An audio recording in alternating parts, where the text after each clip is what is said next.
hemos seleccionado para estos libros tan hermosos que siempre editamos 4 títulos maravillosos, a mi entender.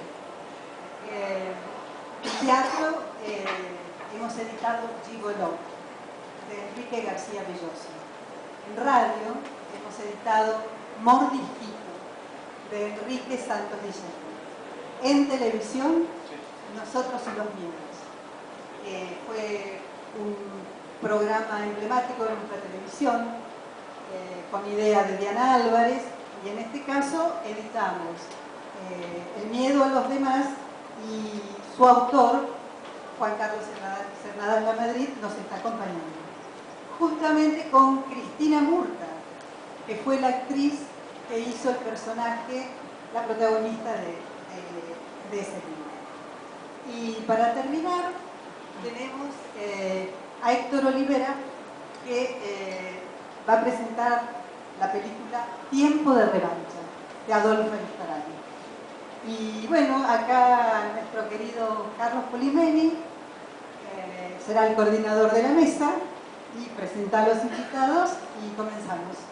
Al finalizar la charla vamos a regalar libros, así que no se vayan. Gracias. Bien, buenas tardes a todos, gracias por la presentación del presentador. Mi lugar acá es simplemente coordinar un ratito la mesa, darles la bienvenida a esta actividad de Argentores en el día en que se inaugura la Feria del Libro y saludar la presencia de Jorge Maestro, que entre varios maestros aquí presentes en la sala participa de la presentación de estos nuevos libros de la colección de clásicos de Argentores. Cada uno va a hacer lo suyo, tenemos un tiempo de 15 minutos para cada una de las exposiciones, porque así es la dinámica de la Feria del Libro.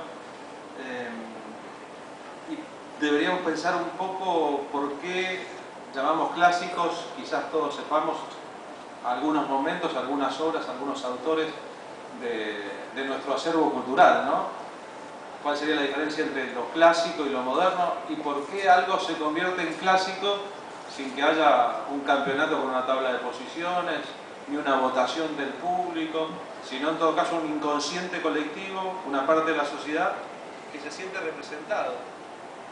En el momento en que el clásico hace su aparición, se cortó el micrófono, con lo cual suele hablarse de un clásico instantáneo, algo que nació y se convirtió en clásico, o con el tiempo que nos permite revisar la importancia de la obra en relación a su contexto de entonces y a su contexto de ahora.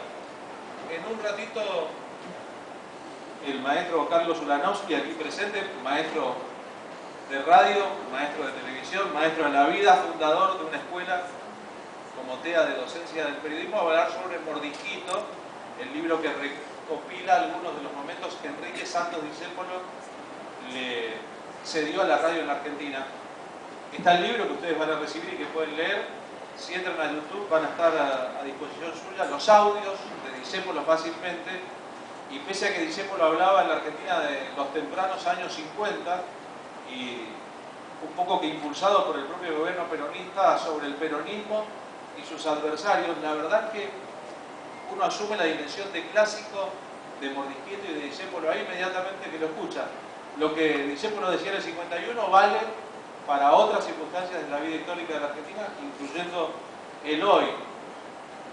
Y Discépolo es Discépolo no por Mordisquito, sino por su obra como autor de tangos, un grupo selecto, 3 docenas de tangos, que inmediatamente nos depositan en la sensación de que este tipo escribió por todos nosotros.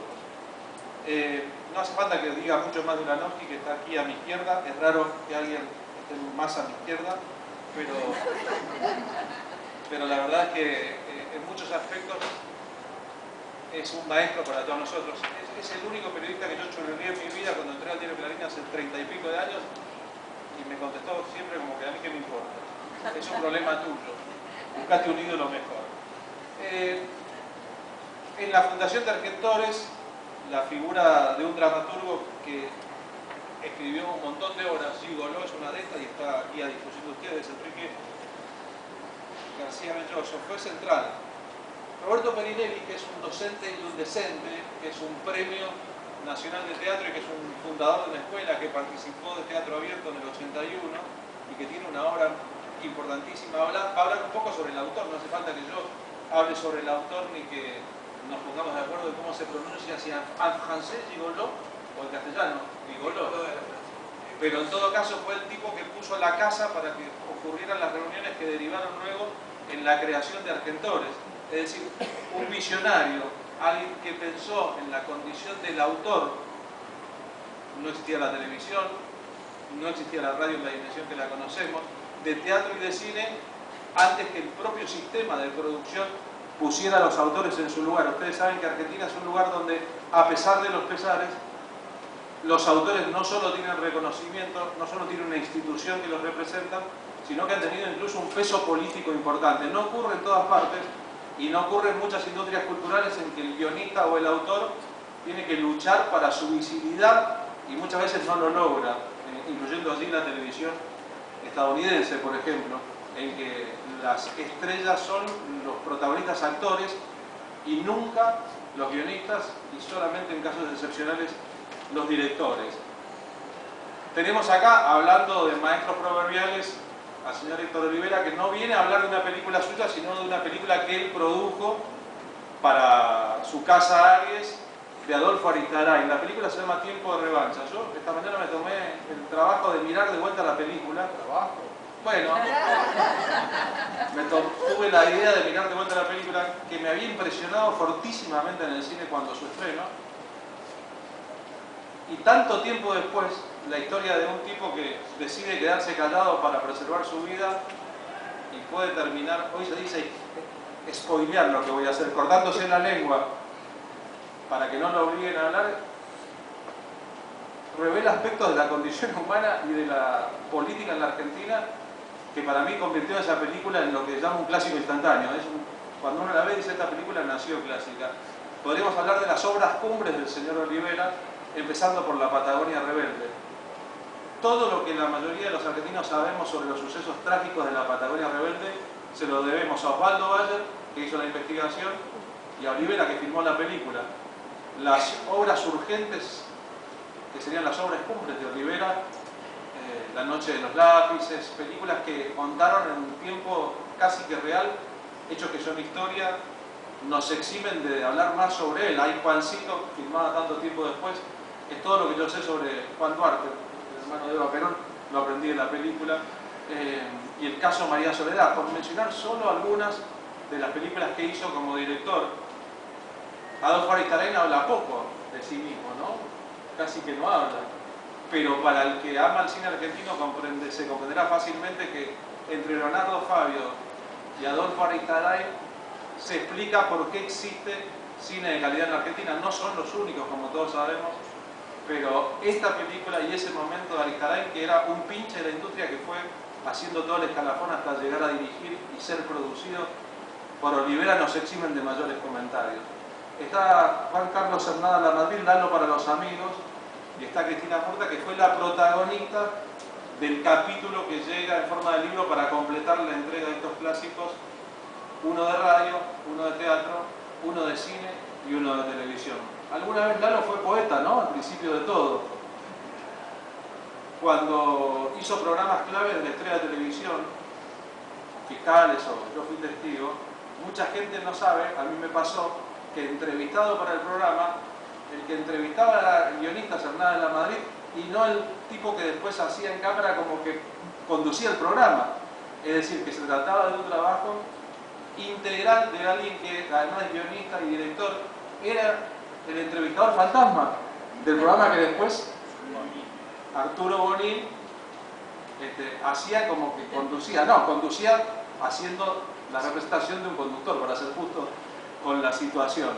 Así que no hace falta que nadie se extienda demasiado aquí sobre las virtudes y la trayectoria de aquellos que van a presentar obras de otros. Han sido elegidos especialmente porque son palabra autorizada para hablar de teatro, de televisión, de cine y de radio. El señor Roberto Perinelli, le paso el micrófono de mano, ha preparado un texto para leerlo sobre García Belloso.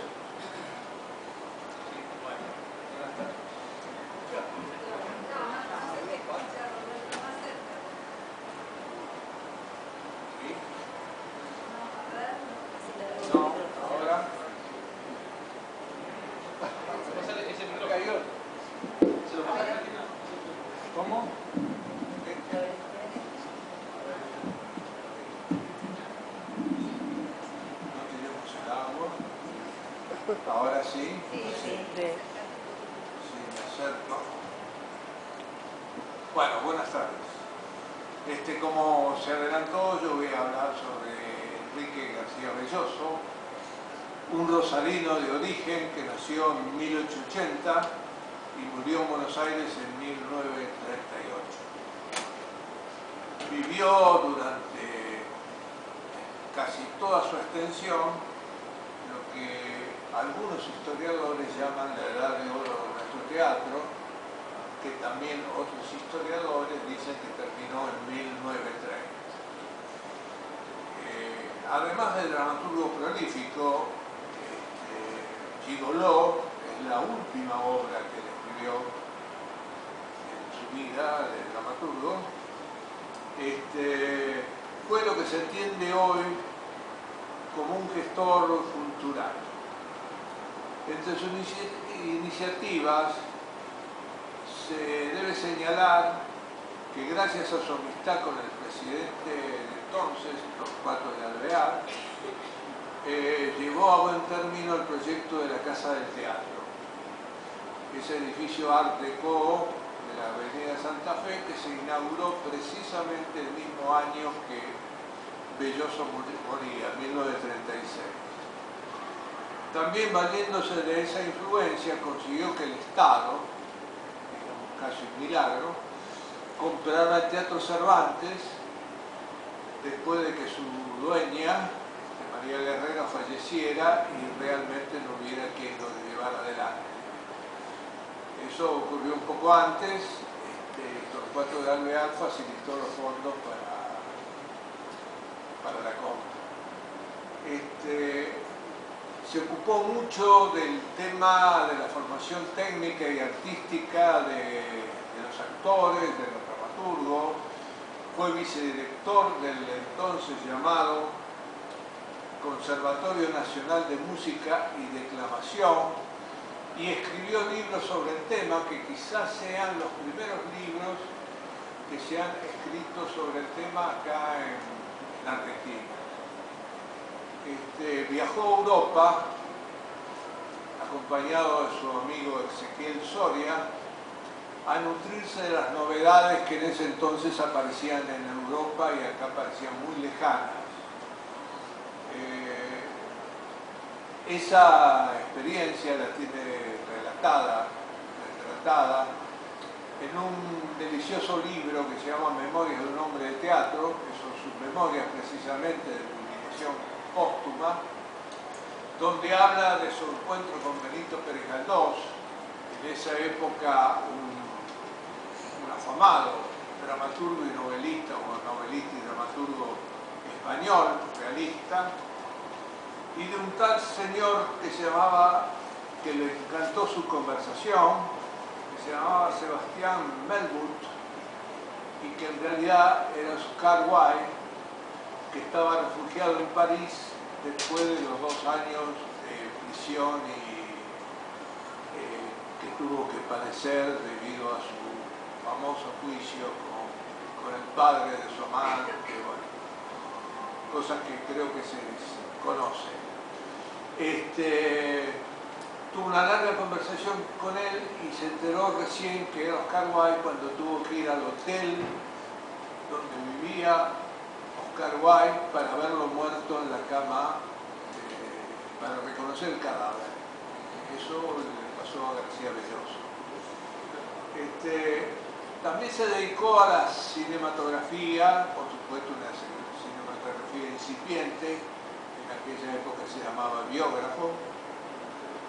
En 1914 filmó, obviamente blanco y negro y muda, ¿no?, una versión de Amalia, la famosa novela romántica de José Mármol, y continuó con otras películas, Mariano Moreno y la Revolución de Mayo de 1915, un romance de 1916 y una versión del Movimiento Continuo, también en 1916, que es una versión del grotesco, del pre-grotesco de Armando Duchet.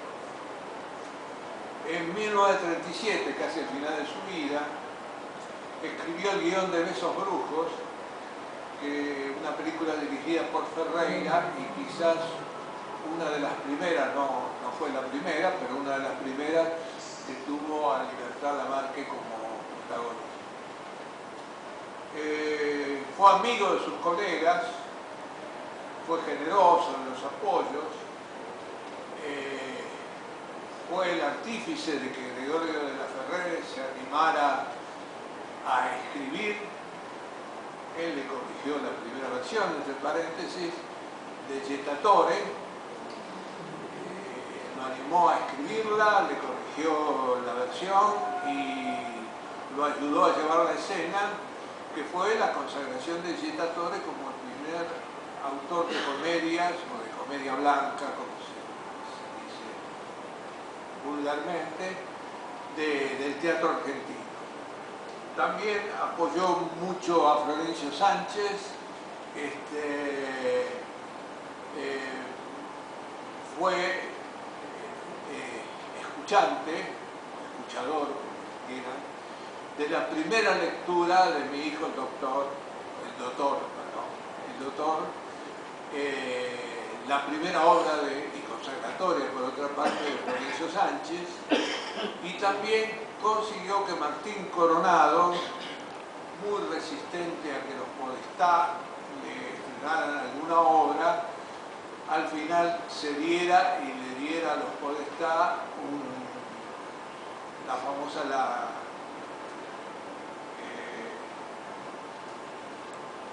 La piedra de escándalo, que era un texto que había quedado arrumbado, que Martín Coronado, al no tener quien interpretara semejante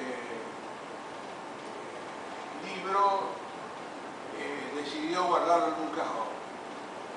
Quedó en realidad en el cajón del padre de García Belloso, que se lo sustrajo y se lo llevó a los Podestá, para enojo de Coronado, que al final tuvo que ver un ensayo y aceptó que se lo llevara ese.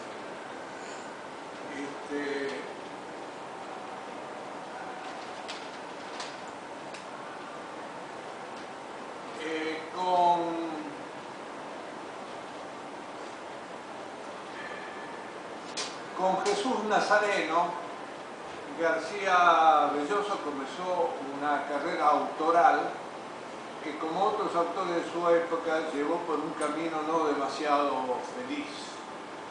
Atado a las fórmulas del género chico y a la dependencia con los requerimientos de Florencio Parravicini, escribió una sucesión de piezas sin demasiado peso dramático, con el solo fin de contentar al capo cómico. Se sabe lo que hacía con los textos Florencio Parravicini, que apenas los leía para llevarlos a escena. Sin embargo, García Belloso, que le quedó muy agradecido por considerarlo su autor de cabecera.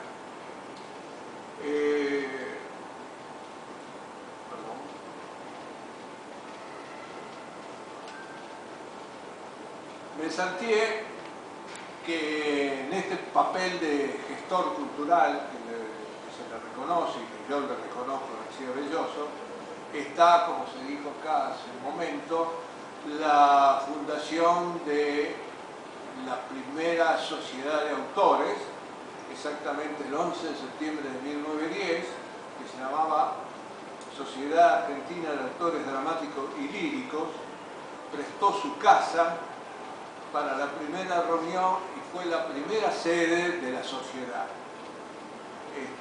Se apropió para ese propósito, para esa iniciativa, de la famosa ley Clemenceau, que fue la primera ley de propiedad intelectual que funcionó en la Argentina, precisamente después de una visita de Clemenceau a Buenos Aires para los actos del centenario, y donde Clemenceau se enteró que le estaban haciendo una obra sin permiso.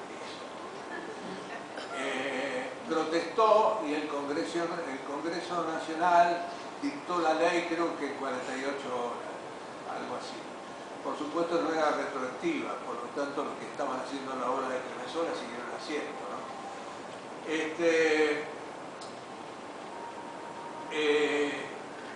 Los inicios de García Belloso como autor se dan con una obra que se llamaba Ching Yong, que según él escribió a los 15 años, por lo menos eso declara en sus memorias, y que tuvo un discreto éxito, tuvo una cierta repercusión. Después tuvo un tropiezo con una obra que se llamaba El Corneta Belgrano, que le estrenó una compañía española. El público, que en aquellos tiempos no tenía la disciplina o el orden o el nombre que le quieran poner que tiene ahora, protestó cuando terminó la obra porque le pareció horrorosa, y pedía la presencia del autor, que era García Belloso. García Belloso se asomó y gritó: "Gracias, imbéciles". El público lo quería matar, por decirlo de una forma delicada. Entonces el acorralado dijo que en realidad todo había salido muy mal porque el elenco español no había sabido interpretar una obra de fuerte raíz porteña o argentina. Para lo cual el público se calmó, pero el elenco lo quiso matar.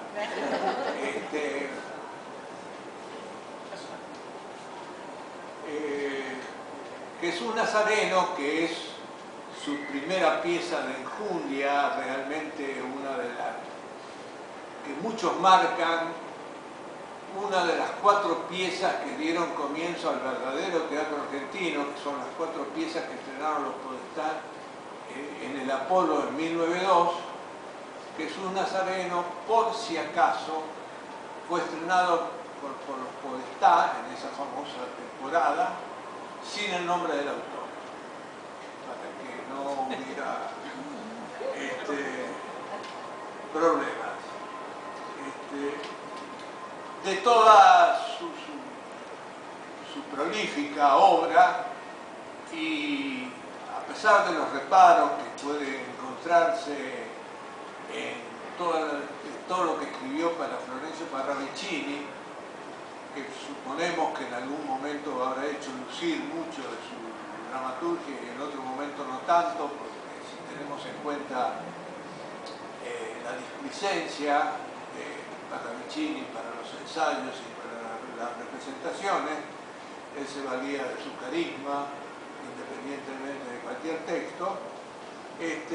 Habría que destacar algunos textos, por ejemplo Gabino el Mayoral, que es un texto breve,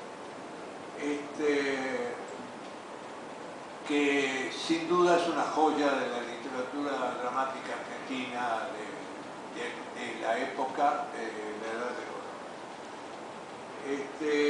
Gigolò, la pieza que publica Argentores, es la última pieza teatral que él escribió.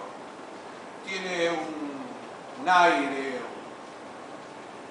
un matiz, más que un matiz, un aire bastante profundo de la poética de Ibsen. Es un cierto aire de familia que la vincula con La casa de muñecas de Ibsen, que aunque hay bastantes diferencias en un aspecto, que la protagonista Clara de Gigolò no tiene la valentía de la Nora de Casa de Muñecas, por lo tanto no hace abandono del hogar, sino todo lo contrario, se derrumba junto con todo su proyecto de vida y termina con el suicidio, que más o menos se anuncia toda la pieza por la presencia inquietante de un revólver. A García Belloso le corresponde una reflexión, él que fue testigo de un paso muy importante de nuestro teatro cuando dejó el circo, o el circo de doble función, y pasó el circo de dos partes, ¿no? Y pasó al escenario de la Italiana. Fueron precisamente los Podestá que inauguraron esa fórmula en la Argentina, con Juan Moreira, y que después la abandonaron pasando al escenario del Apolo, con esta famosa temporada de 1902 que acabo de mencionar. García Belloso tiene una reflexión que me gustaría leerla, porque sabía de qué hablaba, lo había visto. Dice: a pesar de los teatros suntuosos, yo vuelvo con una ternura mis ojos hacia el circo criollo. El circo criollo es el circo de primera y segunda parte, ¿no? Que fue la cuna gloriosa donde nació para triunfar la dramática rioplatense. Debió haber sido el circo el continente teatral único. Buscamos, sin embargo, el perfeccionamiento de nuestro arte escénico en la asimilación de las formas europeas seculares. Si no hubiéramos abominado del circo, si no hubiéramos cambiado los dos sitios de acción, la pista y el tabladito, por el proscenio tradicional, hoy tendríamos la forma dramática más original del mundo. Qué cosa única, admirable de originalidad sería hoy nuestro teatro si todo el ingenio y el talento puesto al servicio de un sistema imitativo lo hubiéramos reconcentrado en expresiones dramáticas que tuvieran como sitios de la acción una pista y un tablado, hemiciclos sin decoración. Sabemos que la historia contrafáctica es un argumento desacreditado, podría haber ocurrido, pero no ocurrió así. Aunque nadie impide que hoy concluyamos melancólicamente un teatro de pista y tablado, con seguridad hoy sería único en el mundo. Los amigos de García Belloso registraron que la muerte de su mujer en 1937 reabrió la herida nunca curada por la pérdida de su única hija. Cabe reproducir para dibujar ese desolado y último estado de ánimo las palabras de Eduardo Marquina, un escritor español exiliado que fue amigo de García Belloso, que dijo: ahora parecía que le doliera el propio dolor, no por él, sino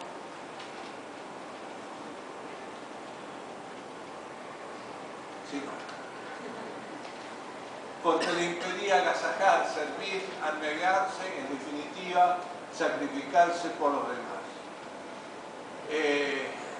Enrique García Belloso falleció a poco de comenzar el año 1938, el 27 de enero, pleno verano austral.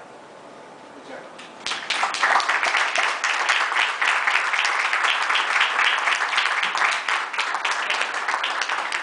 Bien, mejor imposible, señor Perinelli, ¿eh?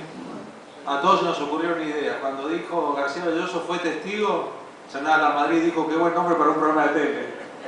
Cuando usted contó que García Belloso tuvo que reconocer el cadáver de Oscar Wilde en una cama en un hotel en París, Olivera dijo: qué historia para una película, ¿no? En un hotel llamado Voltaire. Que es impresionante, ¿no? Y cuando narró usted la idea de el autor que, vituperado por su público, dice: la culpa la tiene el elenco y el elenco lo quiere cagar a trompada, Braganowski dijo: es para hacer un programa de tele mínimo, ¿no? Porque es un mundo que todos conocemos. Hablando de Ulanowski, el señor Ulanowski va a ayudarnos a presentar Mordisquito, una recopilación del trabajo radial del señor Enrique Santos Discépolo. Bueno, gracias, Poli. Gracias por la invitación, gracias a Argentores, gracias a Ana Ferrer y a Sandra, y felicitaciones a Pedro, a Patzer, que ha escrito un gran prólogo. Bueno, parece mentira, porque todo le pasó en un año o menos.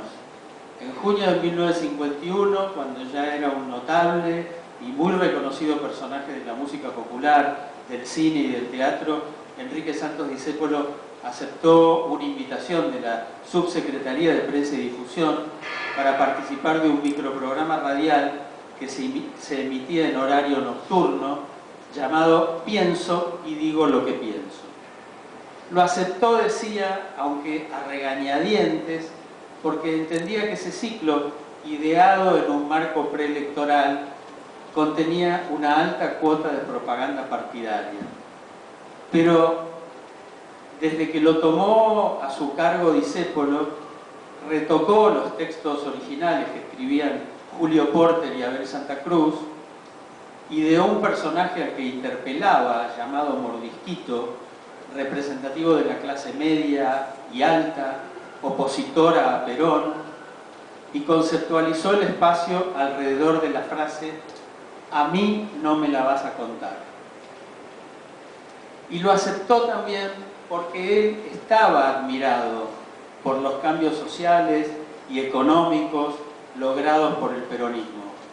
Le debo a Perón y le debo a Evita la enorme dicha que hoy goza el pueblo, escribió en alguna ocasión. Para muchos, aquellas escaramuzas verbales que ahora Argentores ha tenido el excelente tino de agrupar en uno de los libros de su imprescindible colección de clásicos, resultaban intolerables. En realidad, lo que les parecía intolerable era que clases sociales, históricamente postergadas, hubieran alcanzado derechos que hasta ahí solo pertenecían a minorías. Y ese malestar se lo hicieron sentir a Discépolo en tiempos en que no existían ni Facebook ni Twitter, en materias cuantiosas en odio, boicot a sus películas, obras y presentaciones personales, escupitajos por la espalda en la calle Corrientes, maltratos, paquetes con excremento que dejaban en la puerta de su departamento, enojos irreparables con amigos de toda la vida. Y ahora que tanto se habla de la grieta, conviene volver a aquellos días de Discépolo para comprobar que esa clase de persecuciones no son nuevas. El micro de 5 minutos de duración le convirtió la vida en un infierno. Por eso nadie me quitará de la cabeza que aquel hombre se murió de tristeza. Fueron, si no me equivoqué al contar, apenas 39 las veces que Discépolo salió al aire. Pero esos textos vivenciales, llenos de apuntes con intencionalidad política, sin duda, pero también con mucho de sociología, filosofía y cultura, fueron claros, contundentes, dichos con gracia vital por alguien a quien además la salud se le escurría de a poco. El último micro salió al aire el 10 de noviembre de 1951. 43 días más tarde, el 23 de diciembre, se conoció la noticia de su fallecimiento cuando apenas tenía 50 años. Ese gran biógrafo de Discepolín, que es Sergio Pujol, y si no leyeron su libro se los recomiendo, cuenta que ni siquiera la muerte evitó las sucias habladurías sobre su persona. Con él se iba alguien consagrado por las poesías de más de 50 tangos soberbios, un reconocido creador, actor y director de cine y de teatro, intelectual de su tiempo, protagonista de una carrera notable que hizo reír, cantar y pensar. Conozco de tu largo aburrimiento y comprendo lo que cuesta ser feliz, y al son de cada tango te presiento con tu talento enorme y tu nariz, dice el tango responso que tras su muerte Homero Mansi y Aníbal Troilo le dedicaron a autor de letras himnos como Cafetín de Buenos Aires, Gira Gira, Uno o Cambalache. Nada de eso bastó para un sector social. Allí Discépolo quedó estigmatizado en el capítulo de los innombrables, de los malditos, de los irrecuperables. Y en esto consiste la enorme trascendencia de este libro, que permite tener reunida y junta una obra literaria que evidentemente no pudo ser devorado por el efímero aire de la radio, y mucho menos por el encono y por el resentimiento de los que se le pusieron enfrente. Impresiona, al menos a mí me impresionó, que el tiempo transcurrido no le haya disimulado la vigencia.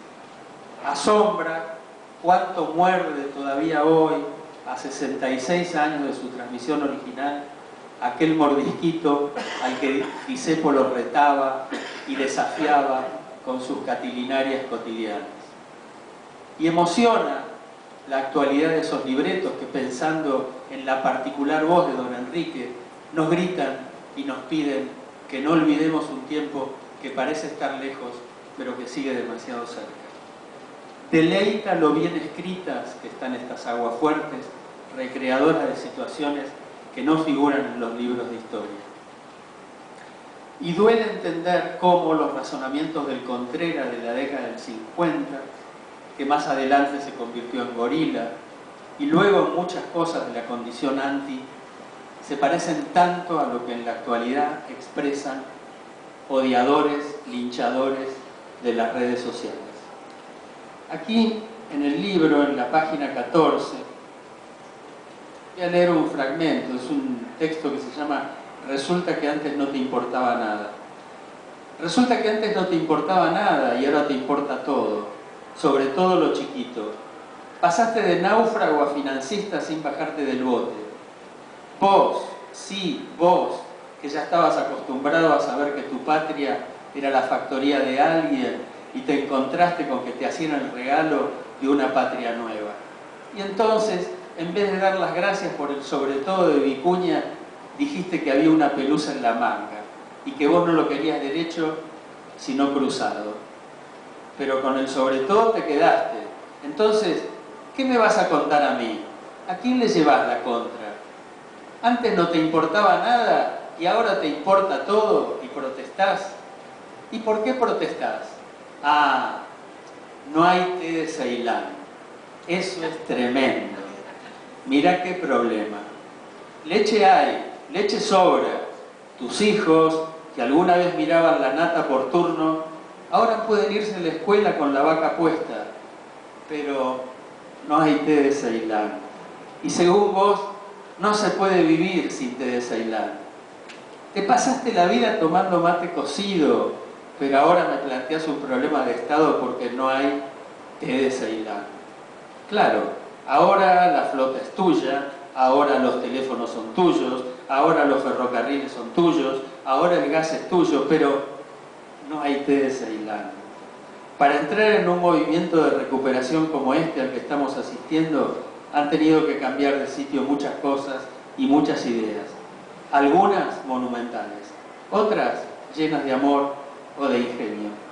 Todas asombrosas. Bueno, pedacito nomás. Un par de cosas finales. Dijo Marcelo Figueras en una entrevista reciente: los artistas más legendarios de la Argentina son peronistas o lo han sido en algún momento. Discépolo, Héctor Westergel, Leonardo Fabio, el Indio Solari. Y digo yo, ojo, no hay que ser peronista para gozar o al menos entenderlos y apreciarlos en perspectiva histórica, leyendo estos juguetes radiales con ideología incorporada. Bueno, quiero decir, no necesariamente no hay que ser peronista, pero como advierten algunos avisos televisivos, el siguiente material puede herir sensibilidades. Mordisquito es un libro valioso porque habla de cuestiones universales y tan sensibles como las siguientes. Habla de la injusticia, también de la justicia, habla de la educación y de lo contrario, la ignorancia. Habla de la dignidad, habla de un tiempo, inicios de los años 50, en que empezaban a hacerse realidad los trabajadores organizados y de ciertas políticas laborales que venían a poner un poco de igualdad tras décadas de explotación. Y habla del sistemático negacionismo que desde siempre caracterizó a muchos argentinos, sean de la clase social que sean. Propongo, además de lamentar que estos libros no se vendan, la verdad, lo lamento enormemente, pero lo entiendo por la característica de institución que es Argentores, propongo que a mí no me la van a contar se convierta en un mantra sanador que nos defienda de las mentiras, de los chamullos, de las idas y vueltas, de las truchadas que tratan de contarnos diariamente. Recomendaría su lectura a los políticos, especialmente a los peronistas, solo interesados en la lectura de encuestas. Así que yo empiezo. A mí no me la van a contar, a mí no me la van a contar, a mí no me la van a contar.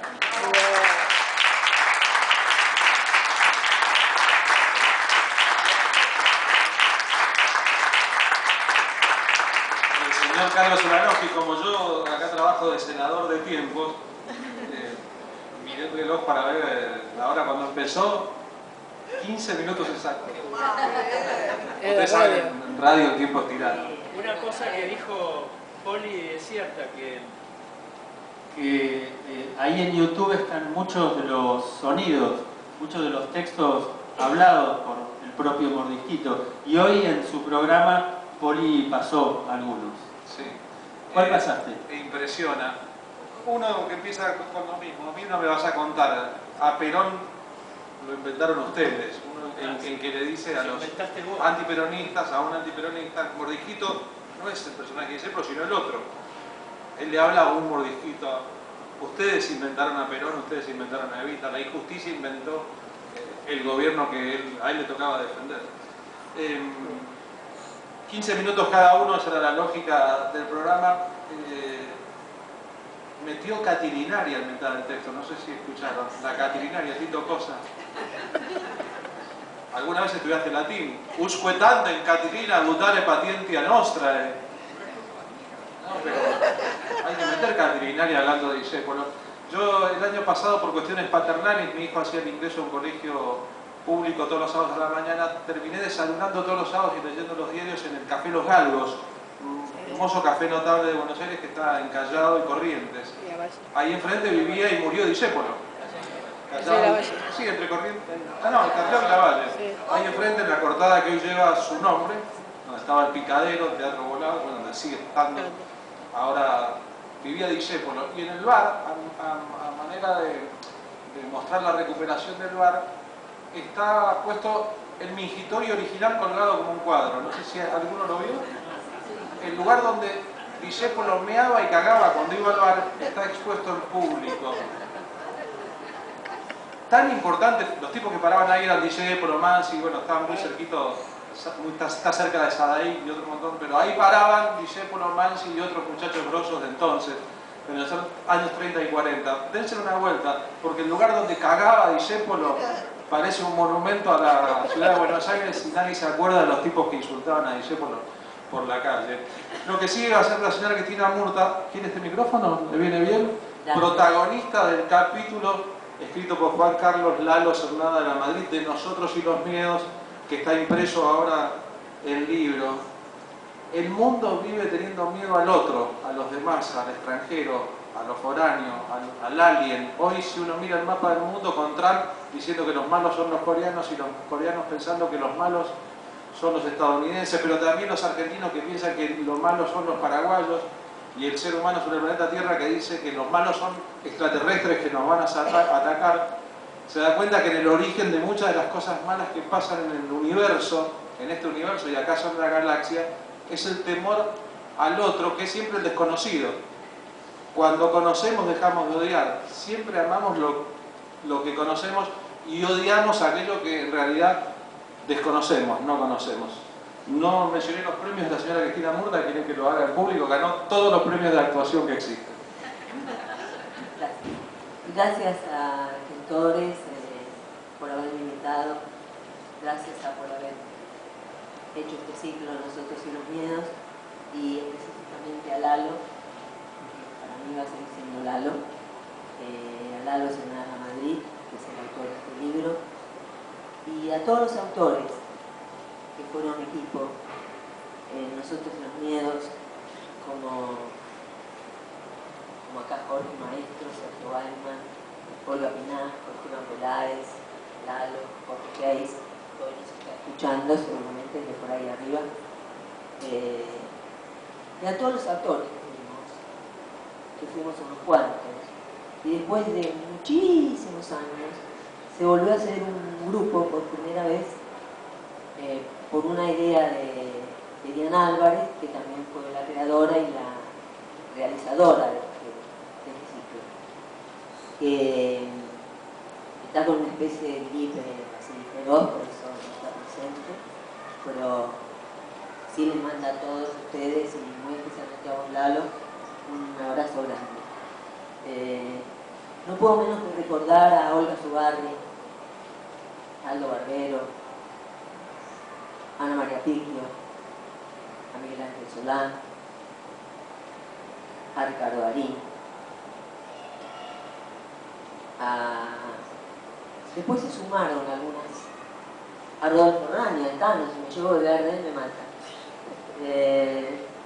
con quien nos encontramos muchas veces, de tanto en tanto, para comer.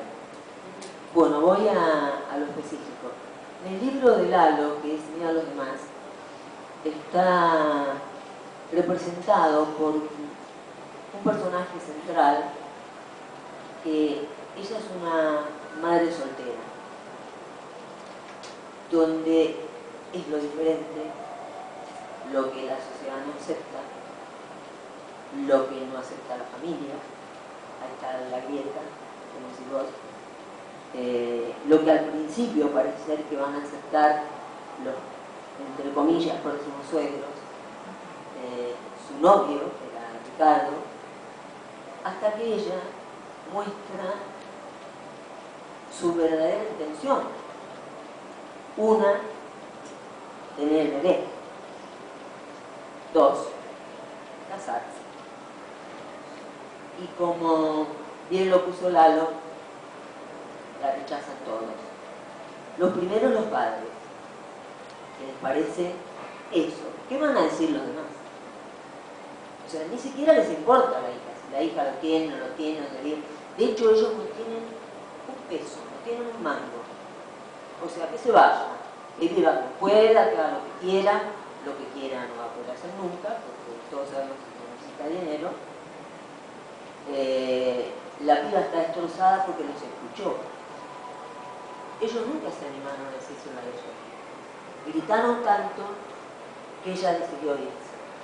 Tomó sus pequeñas ropitas que tenía y fue a buscarlo a él.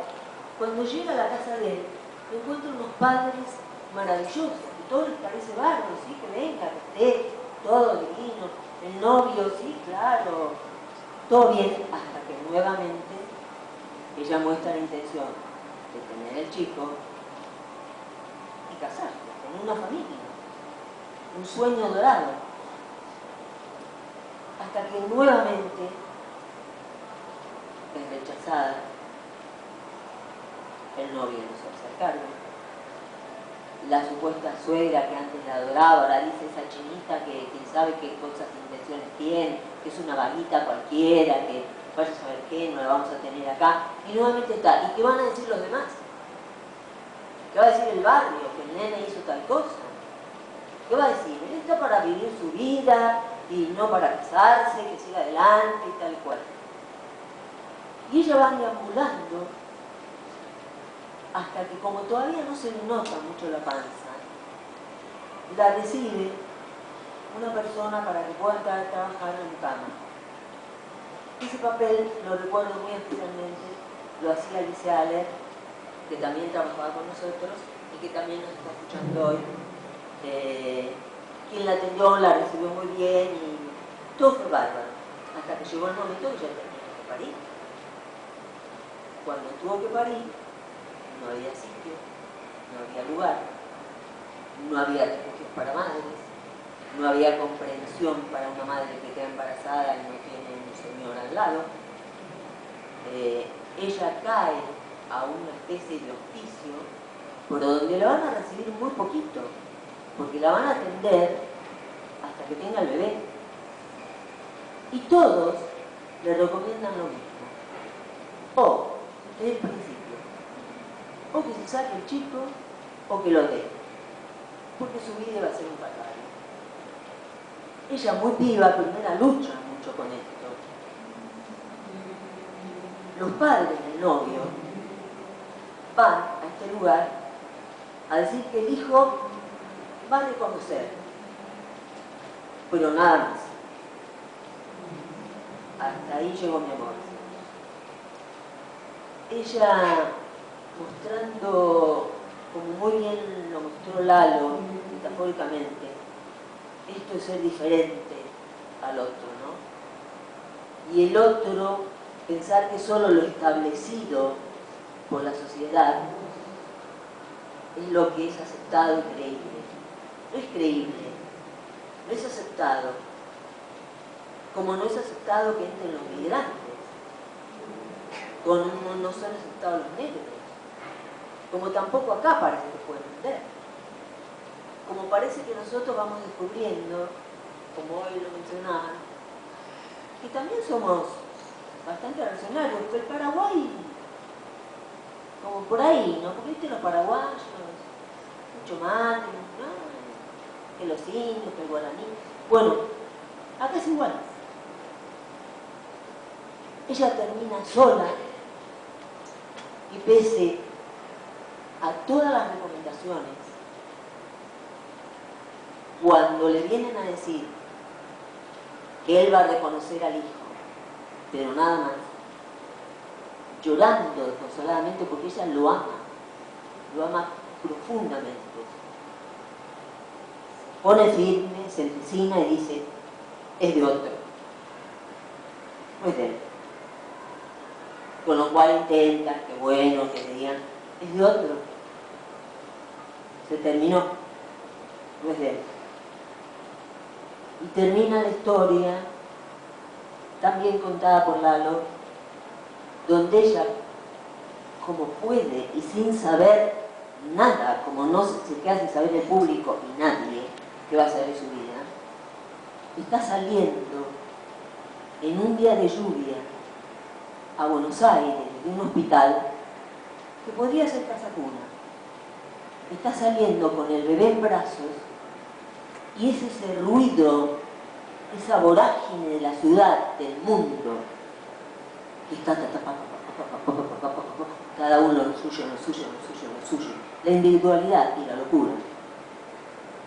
Y ella solita, parada, con el bebé en brazos. El resto nos toca a la sociedad. Eso es lo que mostró Lalo, Diana Álvarez cuando lo eligió, y todos los actores que tuvimos la fortuna de trabajar en este ciclo y en el miedo a los demás de Lalo. Gracias, Lalo.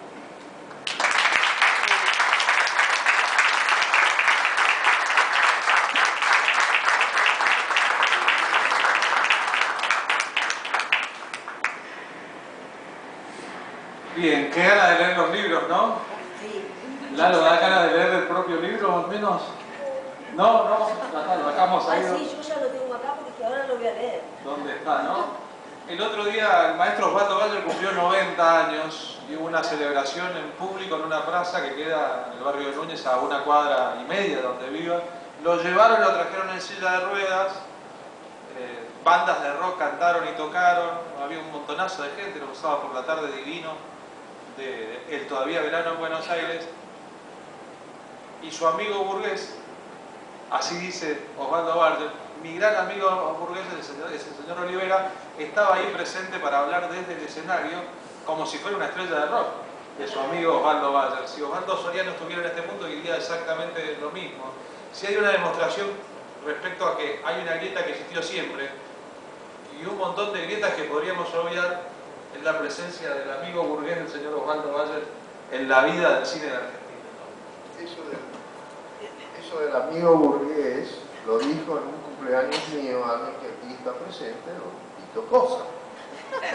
Así que fíjense que ese es suyo, cómo da vueltas la cosa. Adolfo Aristaray pudo trabajar en el Instituto de Cine y desarrollar su carrera porque existió Aries y porque existió el señor Olivera, que tiene que hablar ahora sobre el tiempo del vals. Pero a veces las grandes historias comienzan en una mesa de restaurante. Estábamos Fernando Ayala, mi socio durante muchos años, y hace 20 que falleció, parece mentira. Y los hermanos Kaminsky, Mario y Nano, que eran los dueños de la discográfica Microphone. Y nos nosotros teníamos una empresa ya con estudios y una necesidad de mantenerla activa con algo más que las películas que hacíamos nosotros. Y le pregunté a Mario, ¿qué es lo que consume el público que antes compraba Palito Ortega, Leo Dan, Sandro? Y me contestaron, discos ómnibus. No sabía lo que era eso. Y él manda 2 long plays, 33 RPM, esa tarde en mi oficina de los éxitos del amor. Me los llevo a mi casa el sábado después de almorzar y bueno, voy a escucharlos. Y no los encuentro. Resulta que mi mujer había despedido a una persona de servicio y lo único que había gustado a esta buena señora, esta muchacha, había sido estos discos. El lunes lo llamo a Mario y le digo, Mario, lo hacemos. Ah, ¿qué te parecieron? Le digo, no, nada, me pasó esto. ¿Qué mejor señal de que hay que hacer la película? Y la hicimos y fue un éxito. Y cuando hablamos, bueno, hablamos una segunda, me dice, mira, yo quiero que conozcas a un muchacho que se llama Adolfo Aristanay. Digo, me parece que hizo una película que fue exitosa, ¿cómo se llamaba? No me acordaba mucho y ahora tampoco. La cosa del león, no sé cuánto del león. La parte del león. Y yo digo, mira, tengo una crítica excelente. Este muchacho ahora debe estar pensando en hacer la segunda película para competir en Cannes y ganarse el palmarés, no recibido. Cuando charlo con él, me encuentro conmigo mismo. Él empezó también como pizarrero, fue primer ayudante, segundo, hizo la carrera. Y yo le dije, pero ¿entendés que esta es una fórmula? 3 páginas del libro, una canción, 3 páginas del libro, otra canción. Sí, me dice, bueno, hagámosla. Hizo un muy buen trabajo, muy profesional, algún tema un poco demasiado profesional. Llego un día al estudio, le pregunto al asistente, ¿y cómo vamos? Estamos en la toma 7 y no, ¿qué pasa? No. Bueno, quedó a ver la toma 8 y realmente los actores nos daban tiempo. Lo saco aparte de la Adolfo, no necesitas más, ¿dónde llega? Dijo, no he visto como 6 tomas más y al final lo sacó muy bien la escena. Pero en fin, el hecho es que la película se estrena, es otro éxito, bueno, hagamos una tercera. Cuando estaba haciendo la tercera, me decía, mira, si están de acuerdo ustedes, que era una sociedad, con respeto, que yo tenía en producción, me gustaría escribir el guión. Bueno, la película se llamó La discoteca del amor, fue la 4ª de la serie y sin duda fue el mejor guión, la mejor dirección y la mejor película de todas que hice. Cuando estábamos en la postproducción de esta, me dice, mira, quiero que leas una síntesis. Sí, ¿cómo no? Y leo Tiempo de revancha y era esas cosas que uno cierra los ojos y ve la película. Inmediatamente se la pasé a Fernando y al día siguiente le dijimos a Adolfo, adelante, la vamos a hacer. Bueno, escribió un muy buen guión a nuestro juicio y empezamos a armar el elenco. Federico Lupi, que después fue la estrella de la casa, hizo 9 películas con nosotros en Anis, pero además fue el caballito de, ¿cómo lo llamaríamos? El actor predilecto de Adolfo. Y el fetiche, no me salía la palabra. Bueno, tienen que comprender, son 86 minutos. No parece. Soy del 31. Justo al 31 hay un tango, ¿no? Sí. Justo al 31 todavía no salió. Bueno, en fin, el hecho es que junto con él vino Aide Padilla, una excelente actriz, en ese momento estaba casada con él, Julio de Gracia, que trabajó mucho también con nosotros, con Adolfo, Ulises Dumont, en fin, fue un grupo actoral excelente. Empezó la película filmándose en las canteras de granito, de piedra, de Tandil, que los visité, en fin, transcurrió todo muy bien, no hubo, que yo recuerdo, ningún inconveniente. La película se estrenó, tuvo una crítica excelente, algún periodista dijo que en la época de la dictadura militar, la censura no deja pasar otra de una actriz a veces, la manera de decir esta película es y tuvimos algún comentario en el instituto cuando se calificó, no, bueno, pero el hecho es que no hubo problemas para estrenarla, se estrenó, muy buena crítica, éxito del público, y ocurrió algo muy interesante. La película empezó a desfilar por festivales internacionales con una repercusión formidable. Y es algo que yo le he hecho la entrada a periodistas, historiadores del cine argentino reciente, que no hayan señalado ese hecho tan importante. El cine argentino, hasta Tiempo de Revancha, no era bien recibido internacionalmente porque era un producto de la dictadura fascista. Y a partir de ahí se abrieron las puertas que continuaron con muchas películas que lo siguieron y eso se debió especialmente a Tiempo de Revancha. La película es principalmente la rebelión de un hombre, el personaje de Federico, hacia el establishment, hacia las multinacionales, que es la dueña de esa cantera de granito. Y como yo espero que todos lean el guión, no les voy a contar el final de la película, pero está muy bien narrada. Yo creo además por la obra posterior de Adolfo, que fue un gran narrador de historias en imágenes y en sonidos, que es lo fundamental en un director de cine. Y él lo supo hacer y muy bien. Tristemente, en los últimos años está con el síndrome de la hoja en blanco, ha rechazado propuestas que le hicieron de consta porque ideológicamente no la aceptaba. Y eso es una de las grandes virtudes de Adolfo. Él siempre tuvo una línea ideológica y no la perdió, una sola excepción, un bodrio que hizo para el cine norteamericano. Pero cuando yo le pregunté, estábamos en su casa de la zona de Villalboto, Adolfo, ¿por qué hiciste eso? ¿Para qué? Esta casa, me dijo. En fin, fue muy sincero y muy real, es decir, a veces por alguna razón de ese tipo hay que claudicar. Pero él no fue de claudicar, él siempre tuvo una posición y yo por eso lo respeto mucho. Y lamenté ya que su siguiente película argentina, que tardó muchos años en hacerla, que fue Un lugar en el mundo, ya fue producida por su propia empresa, etc., empresa independiente. Y después siguió con su carrera y nos hicimos muy, muy amigos.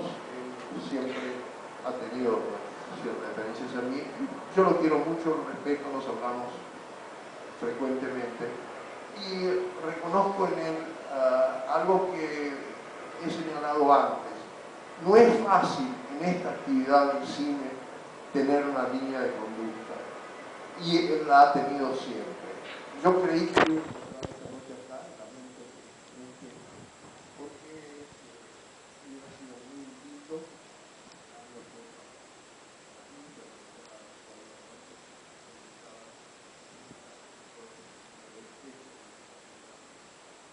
pero en fin, agradezco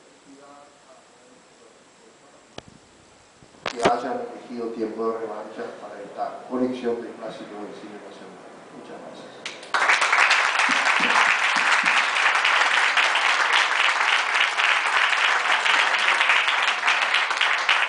En todas las películas de Aristarain en que él hace un cameo, hace una pequeña aparición, siguiendo una tradición de otros directores, hay un personaje que dice: las mujeres traen problemas. Salvo en Roma, si no me equivoco, en todas las películas hay en algún momento, por algunas circunstancias, dice: las mujeres traen problemas. En este sexteto que estuvo aquí, Cristina Murta no solo no trajo problemas, sino que aportó una emoción especial a la hora de presentar un libro, ¿no? Les agradecemos en nombre de Argentores, de los autores evocados y de nosotros vuestra presencia esta noche acá, y ojalá la Feria del Libro, que está comenzando ahora, a esta hora debe estar hablando Luisa Valenzuela, ¿no?